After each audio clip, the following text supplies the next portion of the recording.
The British Asian Trust was formed by His Royal Highness, the Prince of Wales. Today's report, Sustainable Livelihoods, focuses on the challenges and opportunities that exist in Pakistan. The report has identified 5 organizations that are playing a key role and has identified 2 sectors where a lot more can be done. The youth in the urban communities, as well as women in the agro sector. People know Pakistan as a land of challenges. The fact of the matter is there's also a lot of opportunity. We have a very large emerging youth population that's joining the workforce, almost 2 million per annum. There's a very urgent need to help these people secure jobs or the means to set up their own enterprises and businesses. The way to tap into that potential is essentially to really engage around livelihoods, get into employability, give them the right life skills to enable them to take care of themselves, take care of their families, and take care of their communities at large. I'd like to show you that garment made by Farkhanda and Amjad together has made it all the way to London. So there is a very visible reminder of the dignity of labour and of earning your living, and essentially why we're all here.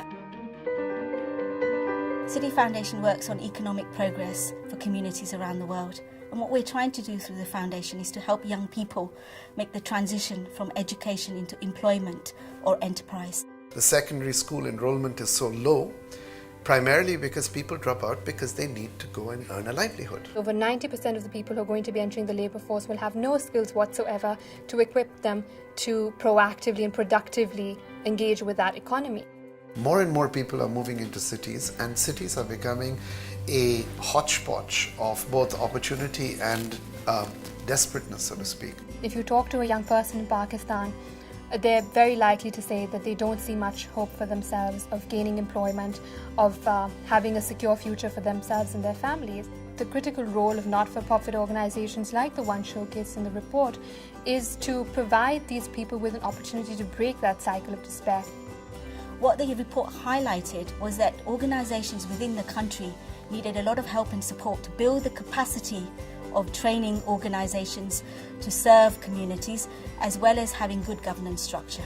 That kind of public-private partnership is where scalability is going to be achieved from. Philanthropy, unfortunately, doesn't have the resources to scale on its own. That is the way ahead, essentially, that philanthropy is one part It's a catalyst. of how you It should only ever be a catalyst.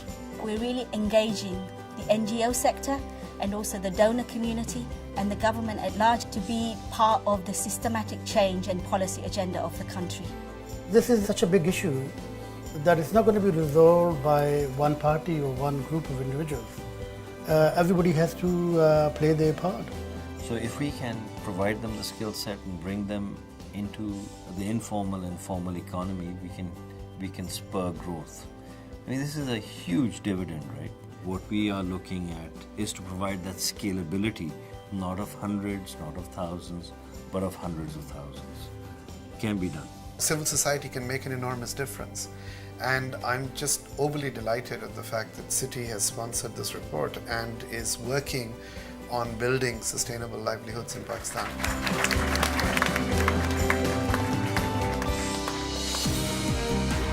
We hope that the audience and the philanthropists will be able to walk away with a better understanding of about how they can think about their giving in a more informed way. I think it really starts to hopefully give people a sort of handbook, a bit of a way of understanding what's actually going on and seeing where they might be able to intervene as philanthropists or as volunteers and see how they could start to make a difference in Pakistan. When they're supported by the good and the great, you will get people backing it. So I think it's a good place to start. So here is this demographic dividend, which is not a challenge but a huge opportunity.